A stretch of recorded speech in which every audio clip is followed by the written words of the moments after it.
mau dilaksanakan atau di skip dulu gitu ya, disesuaikan dengan sumber daya yang dimiliki ya, baik itu dana, sarana prasarana maupun sumber dayanya, sumber daya manusianya. Kemudian tinjauan ulang penerapan SMK 3 paling sedikit juga meliputi tinjauan terhadap hasil temuan audit SMK 3 ini yang terkait dengan prosentase berapa tingkat pencapaian persyaratan SMK 3-nya. Ya, itu nanti memang harus di prosentase gitu ya. Nanti di materi audit kita bahas. Kemudian tinjauan ulang penerapan SMK 3 paling sedikit juga meliputi evaluasi efektivitas penerapan SMK 3 dan kebutuhan untuk pengembangan sistem manajemen K3.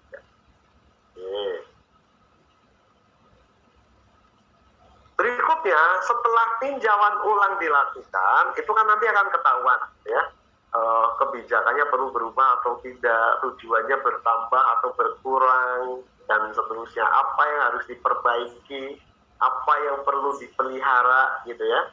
Nah, berikutnya adalah peningkatan dan perbaikan. Dari hasil tinjauan ulang itu nanti diputuskan, salah satunya adalah apa saja yang harus diperbaiki, apa saja yang harus dikembangkan. Nah, itu harus dilakukan. Yaitu masuk ke persyaratan peningkatan dan perbaikan SMK 3. Nah, selain itu, perbaikan dan peningkatan kinerja SMK 3 juga dilakukan berdasarkan apa? Adanya perubahan peraturan perundang-undangan. Biasanya ketika ada peraturan perundang-undangan baru, ya, itu nanti akan mengubah standar yang harus kita ikuti. Sehingga otomatis ini akan mengubah program SMK 3-nya yang harus dilaksanakan. Otomatis nanti kita harus mengikuti peraturan perundang-undangan yang baru. Contohnya, ini hanya contohnya. Contoh katakanlah tahun depan ada peraturan baru mengenai K3 lingkungan kerja yang kemudian mengubah nilai ambang batas yang sebelumnya 85 desibel jadi 80 desibel. Otomatis kita di tempat kerja jika ada kebisingan yang semula nilainya 85 desibel kan harus diturunkan. Kenapa? Karena menyesuaikan perubahan peraturan. Itu contoh saja. Ya. Kemudian harus mempertimbangkan juga tuntutan dari pihak yang terkait dan tuntutan dari pasar. Kemudian perubahan produk, kegiatan perusahaan, perubahan struktur organisasi, perubahan atau perkembangan iptek termasuk epidemiologi, kemudian hasil kecelakaan dan penyakit akibat kerja dan adanya laporan ataupun saran dari pekerja. Nah, ini yang nanti akan mempengaruhi atau perlu kita jadikan pertimbangan apakah nanti harus ada perbaikan, harus ada pengembangan atau tidak. Tentunya harus dilakukan gitu ya, karena kan tidak ada perencanaan manusia dan pelaksanaannya yang sempurna. Pasti harus ada yang diperbaiki. Sebagus apapun perencanaan kita, pasti nanti akan ada yang belum sesuai gitu ya. Sehingga yang namanya perbaikan itu pasti ada. Sebagus apapun perencanaannya, sebagus apapun programnya, pasti nanti ada kekurangan-kekurangannya. Nah, kekurangan-kekurangannya inilah yang nanti diprioritaskan untuk apa? Untuk dikembangkan, untuk dibenahi, gitu ya. Oke. Ya, 5 prinsip dasar SMK 3 sudah selesai. Silakan ada diskusi dulu sebelum kita coba membuka ya rencana aksi penerapan SMK 3. Ya, rencana aksi itu kurang lebih saya siapkan supaya nanti kita bisa terbantu kalau mau menerapkan SMK 3 apa saja yang harus dilakukan. Gitu ya. Silakan jika masih ada diskusi. Izin Pak. Silakan. Ya. Mau bertanya Pak, kalau di perusahaan ini ada kita kenal namanya SIMPER Pak ya, surat izin mengemudi perusahaan. Ya. Nah itu untuk apa namanya driver-driver yang mengemudi yang sudah mendapatkan SIMPER ketika mengalami kecelakaan kerja di lapangan, entah itu karena unit yang di bawahnya itu masuk parit, nabrak orang apa itu segala macam, itu kira-kira itu menjadi tanggung jawab mana Pak? Kalaupun memang menjadi tanggung jawab safety officer-nya, apa sih langkah yang harus kita ambil? Itu aja Pak, terima kasih. Oke, terima kasih. Driver-driver di perusahaan sudah dipersyaratkan untuk memiliki simper ya, surat izin gitu ya. Atau kalau dalam K3 ada SIO-nya, terutama untuk alat-alat berat. Ya, operator harus punya SIO misalnya. Tetapi ketika dalam pelaksanaannya, kemudian mengalami accident, ya entah jatuh ke parit, jatuh ke jurang, dan sebagainya, itu menjadi tanggung jawab siapa? Nah, yang pertama, semua hal yang berkaitan dengan K3 dan apapun itu, tanggung jawabnya tetap ada di tangan pengurus, ya, pengurus atau pengusaha. Itu tanggung jawabnya. Jadi tanggung jawab untuk menangani korban, untuk bertanggung jawab terhadap kerusakan yang ditimbulkan dan sebagainya, itu tetap tanggung jawab pengurus atau pengusaha.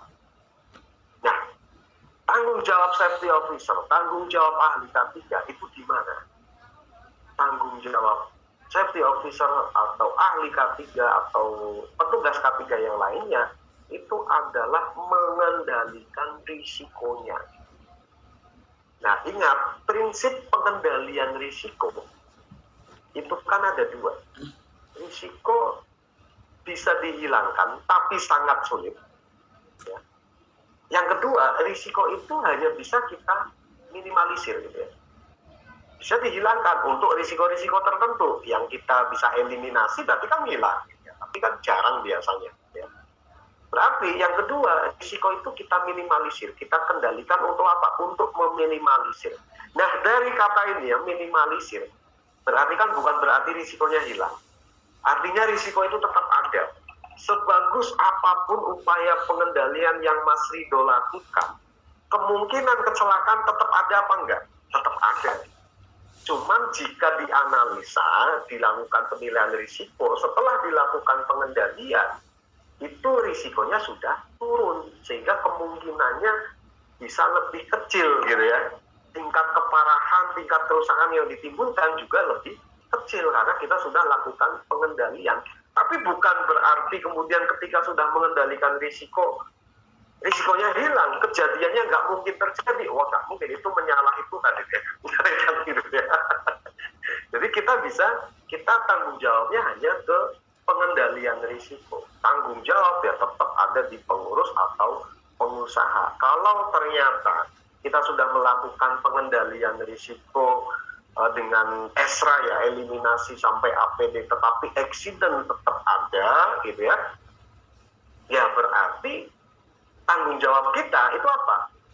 Kita menganalisa ulang kira-kira pengendalian tambahan yang dilakukan itu apa. Kan bisa saja contohnya seperti ini. Meskipun semua pengemudi memiliki simper, memiliki SIO, tapi pada kenyataannya begitu mereka mengemudi, ternyata dia malamnya tidak istirahat. Berisiko enggak?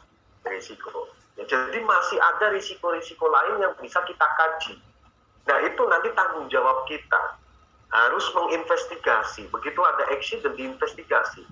Ini mereka semua sudah terampil, punya surat izin. Tapi kok masih ada kecelakaan? Coba diinvestigasi. Jangan-jangan semalam lembur nih sampai subuh. Nah, kan bisa saja, ya kan? Atau jangan-jangan tadi pagi tidak sarapan, jadi lemes. Kan bisa saja. Atau jangan-jangan dia tensinya lagi naik misalnya. Kan bisa saja. Nah, dari situ hasil investigasi itu kita bisa lakukan pengendalian tambahan. Kalau ternyata hasilnya, ternyata pekerja yang kecelakaan ini kebanyakan malamnya nggak tidur. Berarti sebelum mereka mengemudi harus diperiksa dulu misalnya. Mereka sudah tidur istirahatnya cukup atau tidak. Ya, mereka konsentrasinya bagus atau tidak. Misalnya dengan mengukur waktu reaksinya, mengukur konsentrasinya, itu kan bisa dilakukan. Atau jika ada yang tensinya tinggi, ya itu jangan boleh mengemudi. Berarti sebelum mengemudi tensi dulu misalnya. Itu bisa dilakukan.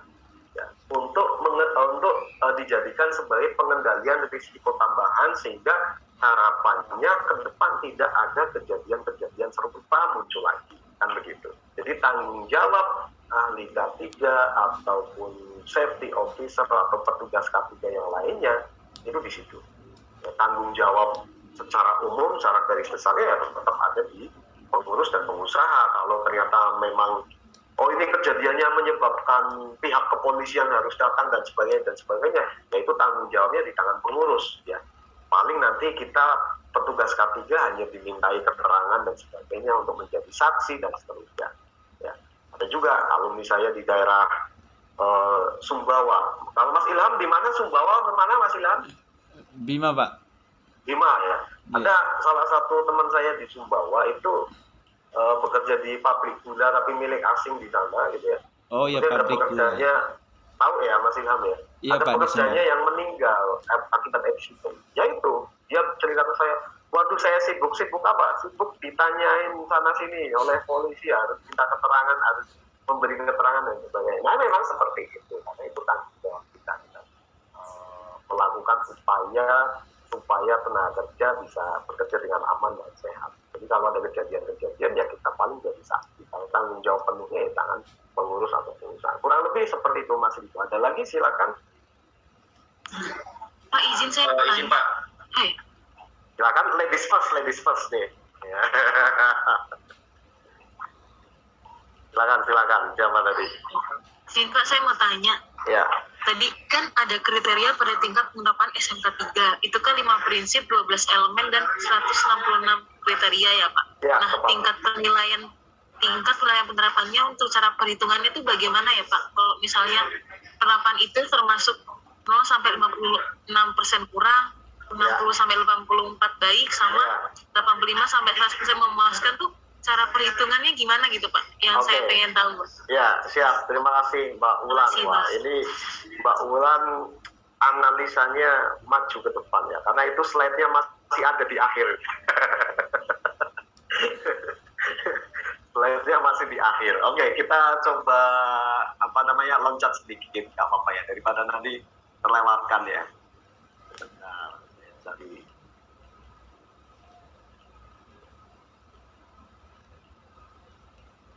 Oke, jadi seperti ini. Kategori penilaian penerapan SMK 3 atau tingkat penilaian penerapan SMK 3 itu nanti tergantung kategori perusahaan menerapkan berapa kriteria.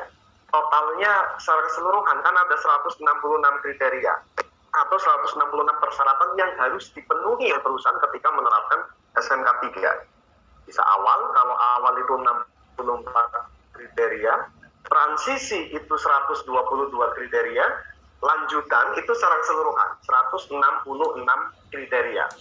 Nah, dari misalnya awal ya, katakanlah perusahaan Mbak Ulan menerapkan 64 kriteria. Dari 64 kriteria ini ya, ternyata yang terpenuhi cuma 60. Ternyata cuma 60. Berarti ya menghitungnya sederhana. Berarti 60 dibagi 64 dikali 100. Berapa ini hasilnya? Hasilnya boleh coba dihitungkan yang pegang HP.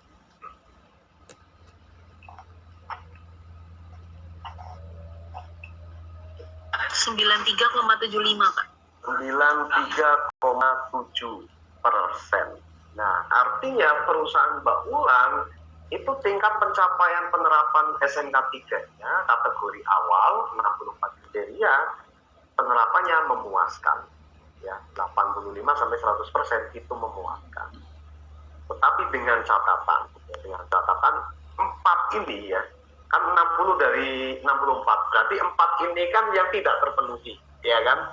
Nah, 4-nya ini hanya boleh temuan minor. Jadi nanti ada 3 jenis temuan. Temuan minor, temuan mayor, dan temuan kritikal. Jadi 4 ini hanya temuan minor. Jadi mengurangi nilai 1 poin, tergantung temuannya. Tapi kalau mayor sama kritikal itu nggak boleh ada. Kenapa? Karena kalau ada temuan mayor dan temuan kritikal, itu nanti kita tidak bisa mengacu tabel ini. Jadi artinya tidak bisa ketemu nilainya, gitu ya. Apa itu temuan kritikal? Temuan kritikal itu temuan yang bisa menyebabkan fatality, ya, atau kasus meninggal dunia. Temuan mayor itu misalnya ada salah satu prinsip dasar yang tidak diterapkan, misalnya dari 5 prinsip dasar tadi tidak diterapkan, ya, itu tidak bisa dinilai juga. Artinya itu temuan mayor, atau ada peraturan perundang-undangan yang tidak dilaksanakan. Nah, sedangkan temuan minor itu ya temuan-temuan yang receh lah, ya. Temuan receh itu gimana? Temuan yang misalnya tidak konsisten gitu ya. Oh, di sini diterapkan tapi kok di sana tidak diterapkan, ya. Atau penerapannya tidak konsisten nih, tidak sesuai prosedur nih, segala macam gitu ya. Nah, ini temuan minor. Kurang lebih begitu, Mbak Ulan, ya. Nanti untuk lebih detailnya kita bahas pas audit itu. Ada lagi, silakan. Terima kasih, Pak. Oke, tadi siapa yang barengan sama Mbak Lumulan, kompak siapa? Masih saya tadi Pak. Oh ya, silakan Mas Rido. Masih soal terkait simper tadi itu Pak ya. Ya. Kalau berdasarkan penerapan SMK 3 ini Pak, Ya. kalau pada kasus tadi itu yang soal simper itu, katakanlah misalnya sudah 2-3 kali kejadian kecelakaan itu terjadi oleh salah satu driver. Ya. Kemudian ada istilah itu kan pencabutan simper Pak ya. Nah, kalau berdasarkan penerapan SMK 3-nya itu Pak, yang berhak untuk mencabut kemudian mengeksekusi dari simper itu tadi itu termasuk safety officer juga atau bukan Pak? Oke, terima kasih Mas Rido. Simper ini yang menerbitkan siapa? Kalau CEO kan yang menerbitkan Kemenaker. Kalau simper yang menerbitkan surat izin ini yang menerbitkan siapa? Polisi ya Pak? Polisi. Oke, yang menerbitkan Bukan polisi Pak ya? Polri Pak? Simper ini sama, kurang lebih kan sama seperti CEO dan sama seperti SIM, ya kan? Tapi yang menerbitkan siapa? Yang menerbitkan misalnya Polri, ya. Ya berarti nanti yang berhak mencabut adalah Polri, tetapi atas ya kriteria-kriteria tertentu. Misalnya kalau ahli K3 itu SK-nya dicabut ketika apa? Oh, ketika melakukan pelanggaran hukum, ketika tidak menjalankan tugas, ketika pindah tempat kerja dan sebagainya. Itu ada kriteria-kriterianya. Jadi tentunya yang berhak mencabut ya yang menerbitkan simper itu, tetapi atas ya, kriteria-kriteria tadi. Nah, ahli K3 atau safety officer misalnya punya peranannya apa? Punya peranannya melakukan kajian tadi. Kalau ternyata katakanlah ya pengemudi yang sudah punya simper ini, katakanlah dia ternyata menggunakan narkoba, ketahuan oleh kita berhak melaporkan untuk kemudian simpernya dicabut. Kurang lebih seperti itu. Sama ketika dulu ada pilot Citylink ya, pilot Citylink menggunakan narkoba pas masuk bandara, gitu ya. Ketahuan.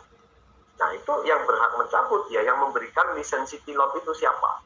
Itu berhak mencabut. Tapi atas dasar apa? Atas dasar laporan dari pihak terkait yang menemukan bahwa dia itu terbukti menggunakan narkoba itu siapa? Nah itu nanti yang melaporkan, yang mencabut, yang membuat keputusan adalah yang memberikan lisensinya. Sama, simper pun juga sama. Anda pun ahli K3 nanti juga, termasuk personil K3 yang lainnya. Ya. Jadi dicabut atau tidaknya kita harus ketahui dulu kewajiban tanggung jawab wewenang dari pemilik simper ini apa saja sesuai ketentuannya. Jadi tanggung jawab, kewajiban dan hal-hal yang nanti bisa membuat surat izinnya dicabut itu pasti ada.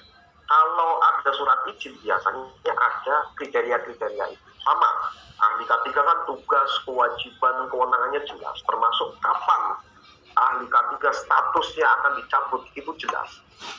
Nah itu kita harus ketahui. Tapi yang memiliki kewenangan tetap yang menerbitkan dokumen tersebut atau lisensi tersebut. Itu Mas Rido ada lagi?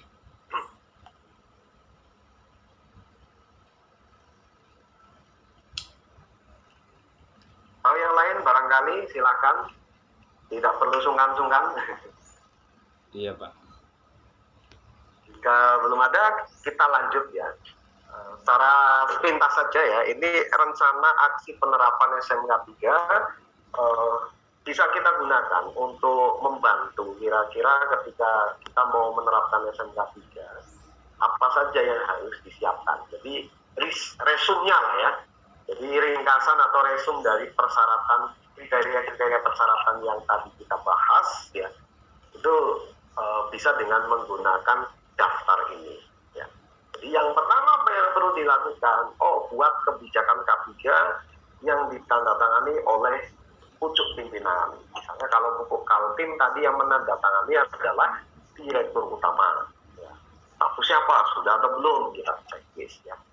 Kemudian dokumentasikan kebijakan K3, artinya dokumentasikan itu berarti dokumennya harus ada, kemudian disimpan dengan baik. Ketika dibutuhkan tersedia. Nah, itu yang disebut dokumentasi, bukan sekedar foto ya.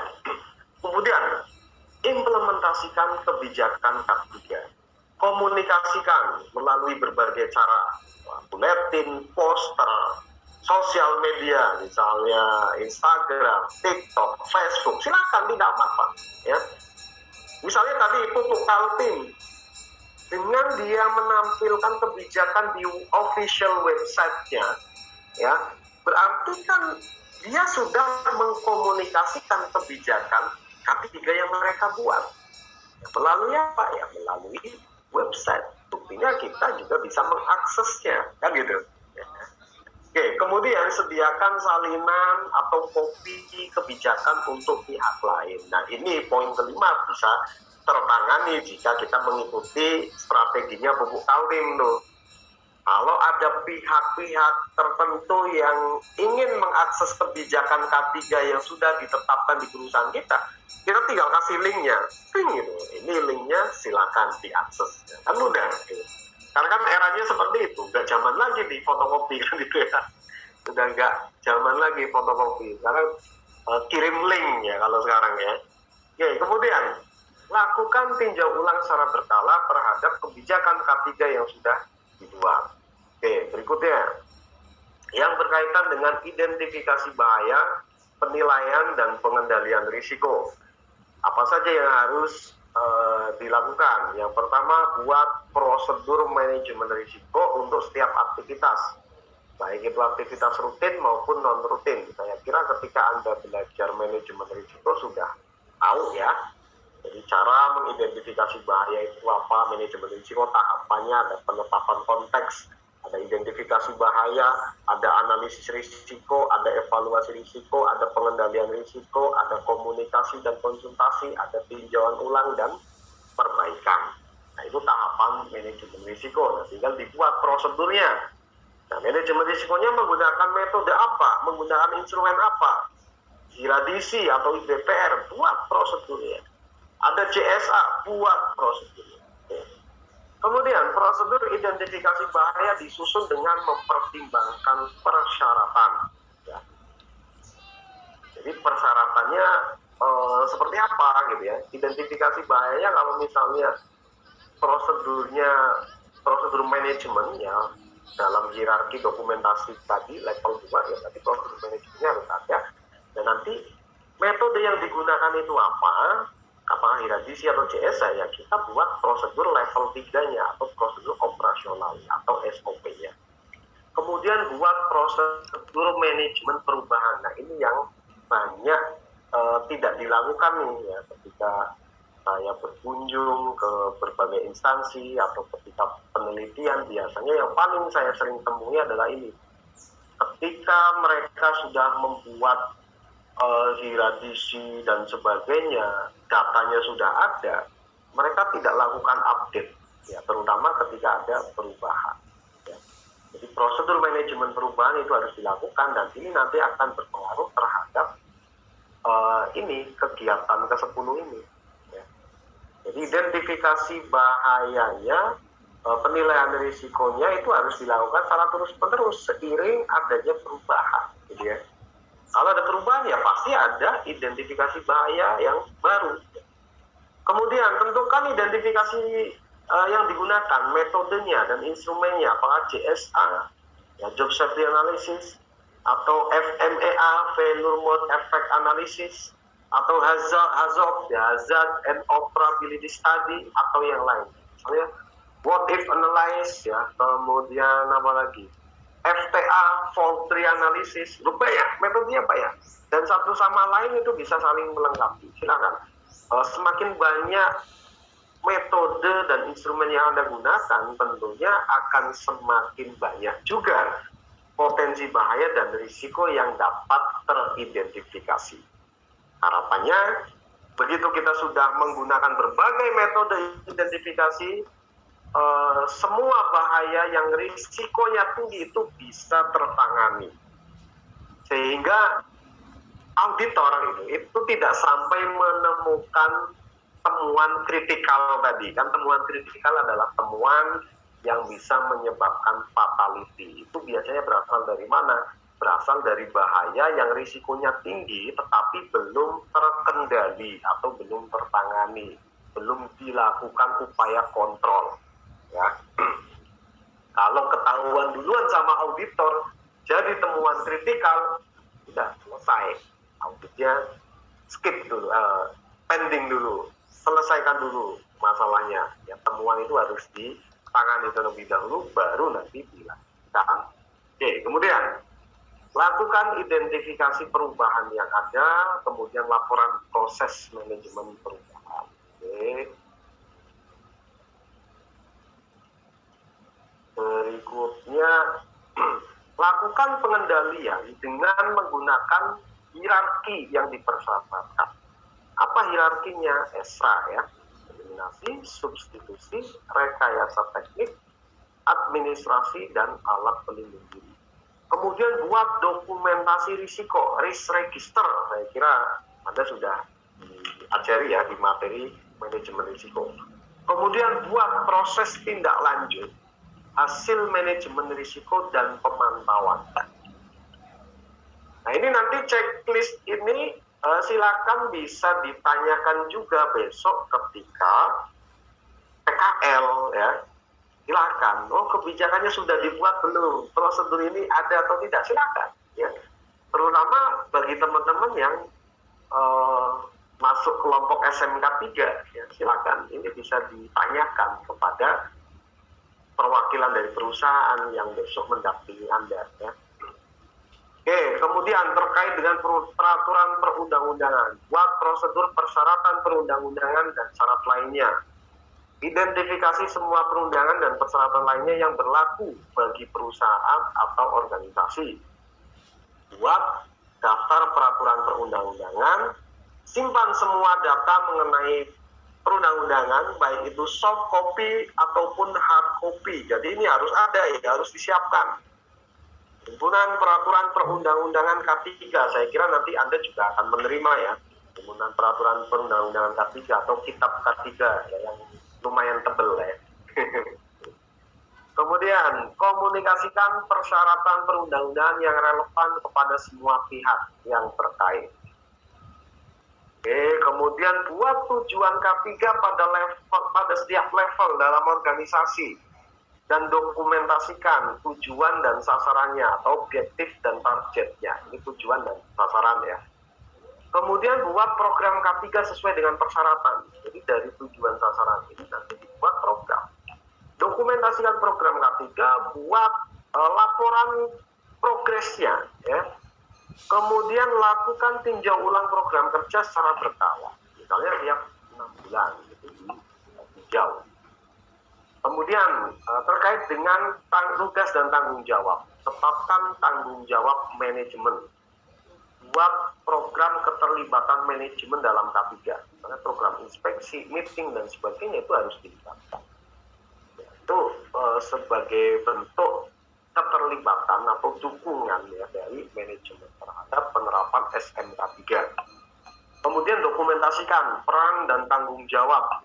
Tunjuk wakil manajemen atau manajemen representatif dengan SK atau bentuk lainnya.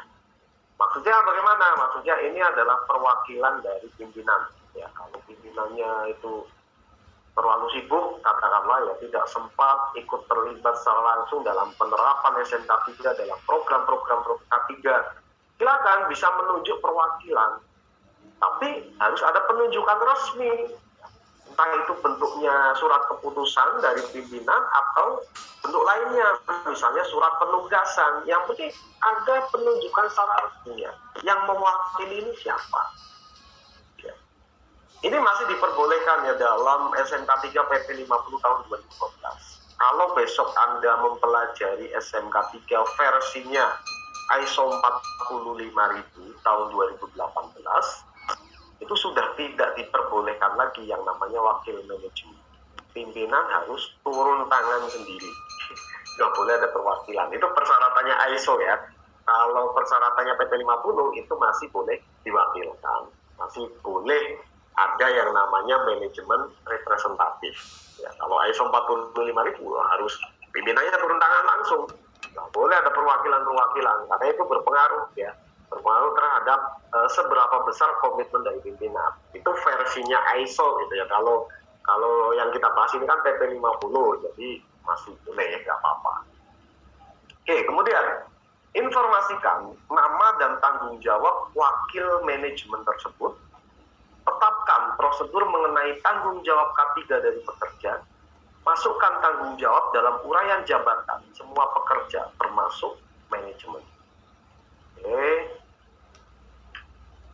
Kemudian terkait dengan pelatihan dan kompetensi, buat prosedur mengenai kompetensi, ya, identifikasinya sampai penyediaannya. Kalau misalnya ternyata ada yang belum kompeten, ya berarti kan harus dilatih minimal supaya menjadi kompeten. Kemudian buat daftar pekerjaan yang membutuhkan kompetensi tertentu. Contohnya misalnya tadi, ketika Anda mau menerapkan manajemen risiko, ternyata yang kompeten baru Anda ya, sebagai ahli K3. Ternyata ada teman-teman Anda yang mau dilibatkan ya dalam program manajemen risiko, tetapi belum punya kompetensinya. Ya itu dibuat ya. Pekerjaan-pekerjaan apa yang membutuhkan kompetensi tertentu. Kemudian Anda juga perlu membuat daftar sertifikat kompetensi yang sudah dimiliki oleh setiap pekerja ya, di perusahaan Anda. Terutama kompetensi yang berkaitan dengan K3. Misalnya petugas K3 kebakarannya sudah ada belum? Oh sudah ada. Sertifikatnya sertifikat apa? Sertifikat kebakaran kelas A, B, C, D. Itu karena nanti tugas dan fungsinya beda-beda ya. Petugas P3K-nya sudah ada atau belum? Kalau sudah ada, sudah memenuhi persyaratan atau belum jumlahnya ya, yang sudah memiliki lisensi ya. Jadi ingat, kompetensi di bidang K3 nanti perlu ditunjukkan sertifikat K3-nya. Nanti silakan diidentifikasi ya, yang sudah ada itu ya, kompetensi K3 di bidang apa ya. Tugas K3 kimia ada atau tidak, tapi ya tergantung ada bahan kimia atau tidak di tempat kerja Anda. Ini menyesuaikan dengan karakteristik dari tempat kerja Anda. Kemudian buat prosedur pelatihan, buat training need analysis, buat rencana pelatihan, lakukan pelatihan K3 sesuai kebutuhan yang sudah diidentifikasi. Kemudian buat prosedur mengenai kepedulian K3. Nah ini penting nih. Gimana caranya supaya setiap personil itu peduli dengan K3. Jangan ada yang menganggap remeh. Bukan gitu ya. Salah satu kebiasaan buruk kita kan gitu ya, menganggap remeh. Gitu doang, biasa aja gitu. Nah tinggalin aja nggak apa-apa kan gitu ya. APD-nya dipakai, nggak nyaman dah, nggak usah dipakai aja, misalnya gitu ya. Nah jangan sampai ada sikap-sikap seperti itu dari tenaga kerja. Itu kita programkan. Gimana caranya supaya kepedulian mereka itu meningkat. Jadi tidak ada yang meremehkan setiap program-program K3 yang sudah ditetapkan. Oke, kemudian buat program untuk meningkatkan kesadaran K3, ya, misalnya behavior based safety. Ya.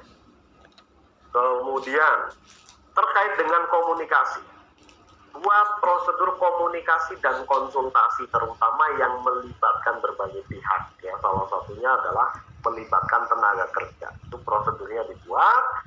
Susun program dan sarana komunikasi yang digunakan. Ya, komunikasi itu nanti ada dua ya, komunikasi eksternal dan komunikasi internal. Ya, komunikasi eksternal nanti prosedurnya seperti apa harus dibuat ketika ada pengunjung. Nanti komunikasi K3-nya itu seperti apa? Misalnya seperti yang tadi sempat saya contohkan, saya datang ke perusahaan yang SMK 3-nya sudah bagus, sebelum masuk sudah diminta menonton video yang berisi safety briefing, safety induction, company profile, dan program-program K3, aturan-aturan K3 di dalam perusahaan. Nah, itu kan salah satu contoh komunikasi eksternal terhadap siapa? Terhadap pengunjung. Nah, itu ditetapkan. Kemudian, susun program dan sarana komunikasi yang digunakan. Apakah seperti tadi dengan video atau secara langsung. Kemudian buat dokumentasi semua komunikasi yang dilakukan. Ketika sudah berjalan, dokumentasikan. Ya. Komunikasi eksternal misalnya, sudah memberikan safety induction kepada pengunjung. Ketika sudah dilaksanakan, buktinya mana? Ya. Harus ada buktinya. Kemudian buat prosedur partisipasi sesuai persyaratan. Prosedur partisipasi bagaimana? Kontribusi atau partisipasi setiap tenaga kerja untuk menjaga keberlangsungan program K3. Kemudian, ini ada yang bertanya di chat ya, Mas Fatur. Apakah inspeksi K3 dan audit SMK 3 itu sama? Dimana kalau misalkan di satu perusahaan belum atau tidak menerapkan SMK 3. Oke, pertanyaan pertama. Inspeksi K3 dan audit SMK 3 itu sama atau beda? Beda.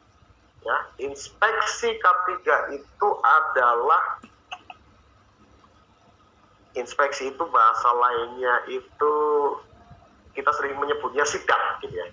Mensidak secara langsung ya. Mendatangi secara langsung. Saya menginspeksi ruang kerja saya. Saya datangi tempat kerja saya. Ya. Ininya aman apa enggak? Alatnya masih berfungsi atau tidak? Itu inspeksi. Ya. Ada bahan kimia yang berceceran atau tidak? Itu inspeksi. Gitu ya. Kalau audit SMK 3 itu adalah pemeriksaan dan penilaian secara menyeluruh terhadap persyaratan SMK 3 yang kita bahas dari pagi. Ya, sudah terpenuhi atau belum? Ya.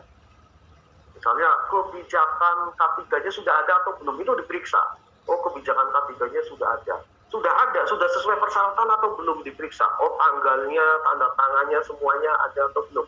Seperti yang kita lakukan simulasikan tadi, ternyata belum ada tanda tangannya. Nah, itu contoh audit SMK 3. Audit SMK 3 itu sistematis, terukur, dan terstruktur. Jadi yang melakukan harus auditor SMK 3, kemudian metode auditnya ada, durasi auditnya itu ada ketentuannya, ya, dan metode auditnya juga ada, pedoman-pedoman.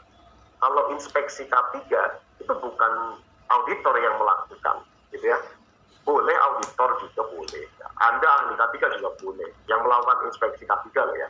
Tapi kalau audit SMK 3 itu yang melakukan harus auditor, orang yang sudah punya sertifikat auditor SMK 3. Oke, itu saya kira untuk pertanyaan pertama. Sekarang yang kedua, gimana nih kalau misalnya perusahaan belum atau tidak menerapkan SMK 3? Ini pertanyaan yang sangat menarik. Ya, ketentuannya adalah setiap perusahaan wajib menerapkan SMK 3. Itu di Undang-Undang 13/2003, pasal 87. Ya. Undang-Undang 2013. Tapi fix ya, semua perusahaan wajib menerapkan SMK 3. Ya. Tetapi di PP 50 tahun 2012 kemudian ditegaskan kembali perusahaan yang seperti apa yang wajib menerapkan SMK 3, yaitu perusahaan yang pertama memiliki pekerja 100 orang atau lebih, atau perusahaan yang pekerjanya kurang dari 100 tapi berpotensi bahaya tinggi. Potensi bahaya tingginya tadi sudah kita bahas juga. Landasan hukum yang bisa kita gunakan untuk menetapkan apakah perusahaan Anda berpotensi bahaya tinggi atau tidak. Artinya untuk perusahaan yang pekerjanya kurang dari 100 dan tidak berpotensi bahaya tinggi, wajib menerapkan SMK 3 atau tidak? Wajib menerapkan atau tidak? Tidak. Wajib atau tidak? Tidak. Tidak. Atau yang wajib? Enggak. Tidak wajib ya. Kenapa? Karena di PP 50 tahun 2012 itu yang dikenai kewajiban adalah perusahaan yang tenaga kerja 100 atau lebih atau kurang dari 100 berpotensi bahaya tinggi. Jadi yang pekerjanya di bawah 100 tidak berpotensi bahaya tinggi itu tidak wajib menerapkan. Artinya ya masih ditoleransi, masih nggak apa-apa gitu ya kalau belum menerapkan SMK 3. Oke ya. Nah sekarang bagi perusahaan yang memenuhi kriteria ini, pekerjaannya 100 atau lebih atau kurang dari 100 tapi potensi bahaya tinggi, kan wajib menerapkan SMK 3. Wajib menerapkan SMK 3, pedomannya apa? Pedomannya di PP 50 tahun 2012. Jadi wajib. Kalau tidak menerapkan bagaimana? Ya seharusnya nanti ada sanksinya dong. Gitu ya. Sanksinya ada di mana? Karena SMK 3 itu adalah ketetapan pasal 87 Undang-Undang 13 2003, ya sanksinya silakan.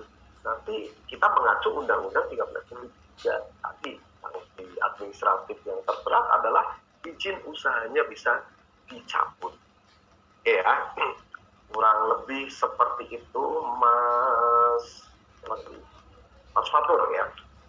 Nanti ada penjelasan lebih lanjut lagi, tambahan di materi audit, nanti ada pembahasannya. Maksudnya terutama begini,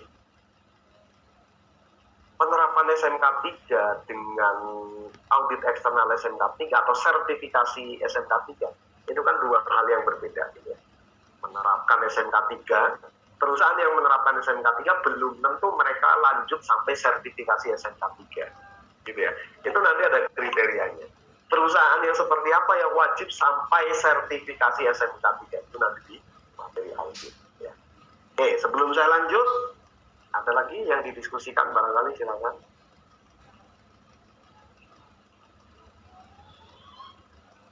Jika belum, saya lanjutkan dulu ya. Ini terkait dengan dokumentasi ya, yang harus dilakukan apa saja. Yang pertama, buat prosedur dokumentasi, siapkan sistem pendokumentasiannya ya. Filing sistemnya, terutama ketika dokumentasinya secara digital ya, karena sekarang sudah era digital ya, kita sekarang sudah paling tidak sudah mulai migrasi lah. Di tempat kerja Anda kalau masih terlalu banyak dokumen cetak ya silakan sedikit demi sedikit migrasi ke dokumen digital ya. Karena kan nyatanya lebih efisien gitu ya. Terutama setelah pandemi nih, kemarin pandemi 2 tahun, banyak yang WFH, banyak pekerjaan yang tidak bisa dilakukan secara langsung tetapi harus tetap terlaksana pekerjaannya, akhirnya mau tidak mau kita dipaksa untuk memanfaatkan teknologi. Sistem pendokumentasian sekarang serba digital ya. Mudah diakses kapanpun dan dimanapun. Kalau dokumentasinya cetak kan tidak mudah diakses dimanapun dan kapanpun. Belum kalau kena hujan nanti rusak dokumennya kan gitu ya. Oke, kemudian buat prosedur pengendalian dokumen. Nah, yang dimaksud pengendalian dokumen itu bagaimana? Yang berkaitan dengan penyimpanan ya, kemudian pengelolaan keluar masuk dokumen itu harus dikendalikan. Gimana caranya? Misalnya Mas Fatur sudah membuat dokumen inspeksi, sudah melaksanakan inspeksi, berarti kan ada dokumennya, misalnya checklist inspeksinya. Hari ini sudah disimpan checklist inspeksinya. Gimana caranya supaya dokumen hasil inspeksi ini tahun depan ketika diminta oleh pimpinan dokumennya bisa Anda tunjukkan? Bukan sulit ya, sederhana tapi sulit. Kita seringkali menyimpan dokumen semau-mau kita, kadang-kadang tiba-tiba jadi bungkus gorengan dan sebagainya, ya kan? Begitu dokumen dibutuhkan, nggak ketemu. Nah itu berarti pengendaliannya belum dilakukan. Dokumen dikendalikan itu seperti apa? Nomor dokumennya jelas, penyimpanannya jelas, penggunaannya, keluar masuknya itu jelas. Sehingga ketika dokumen itu dibutuhkan kapanpun, itu bisa langsung terdeteksi, oh dokumennya ada di sini, silakan diambil, digunakan. Ya. Nah itu pengendalian dokumen. Terutama teman-teman yang pekerjaannya di kantor ya, pastikan selalu berhadapan dengan dokumen. Dan saya yakin pasti Anda sering mengalami hal-hal seperti itu. Waduh, laporan yang saya buat kemarin mana ya? Masa iya harus ulang dari awal? Wah, itu pekerjaan yang sangat-sangat menjengkelkan itu. Harus ngulang dari awal itu. Oke, kemudian buat daftar rekaman yang perlu dikendalikan dan prosedur pengendalian rekaman atau dokumentasi ya, simpan dengan baik semua rekaman dan daftar rekaman tersebut atau dokumentasi. Oke, kemudian kegiatan pengendalian, buat prosedur operasi atau SOP untuk setiap tugas atau pekerjaan yang dilakukan oleh pekerja, terutama yang berkaitan dengan K3, itu dibuatkan SOP-nya ya, SOP atau prosedur operasi, atau bisa dibuat instruksi kerjanya. Misalnya tadi pengemudi meskipun memiliki simper, kan ketika dia mau mengemudikan kendaraan tetap harus sesuai prosedur. Nah itu pastikan ada. Bisa jadi kenapa kok ada kecelakaan, jatuh ke parit dan sebagainya, nyungsep kemana gitu. Bisa jadi dia dalam mengendarai tidak sesuai prosedur. Kan bisa saja ya. Bisa saja. Ya. Harusnya dicek dulu bahan bakarnya, tidak dicek, wah aman-aman menyepelekan, ternyata habis di jalan. Kan bisa saja seperti itu. Dan kita sering melakukan hal-hal demikian. Nah, salah satu fungsi prosedur dibuat yaitu untuk ditaati. Sehingga ketika ditaati, hal-hal yang tidak diinginkan, yang berisiko terutama itu bisa dihindarkan. Oke, kemudian buat job safety analysis ya, dan task risk assessment, penilaian risiko untuk setiap pekerjaan yang risikonya lebih tinggi dibandingkan pekerjaan yang lain. Misalnya apa?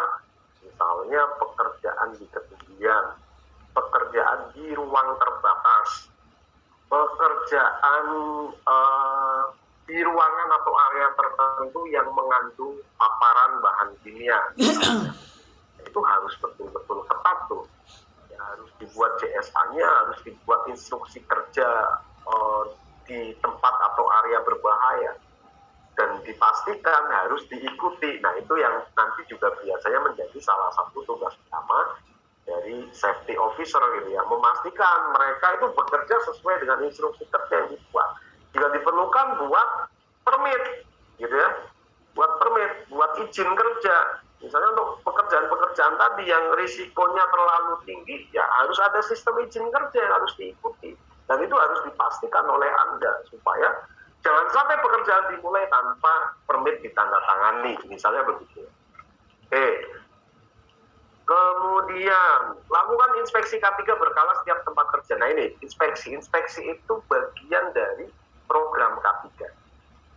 Kalau audit, itu adalah penilaian, pemeriksaan secara sistematis, secara menyeluruh terhadap kriteria persyaratan SMK 3 yang jumlah totalnya adalah 166 kriteria tadi. Kemudian buat dokumentasi buku manual K3 dan distribusikan manual K3. Oke, sebelum saya lanjut tanggap darurat dan memasuki materi audit, kita break dulu ya. Ternyata nggak terasa sudah sore ya. Kita break dulu, nanti kita lanjutkan pembahasannya. Terima kasih, selamat beristirahat. Ya, siap Pak, makasih banyak.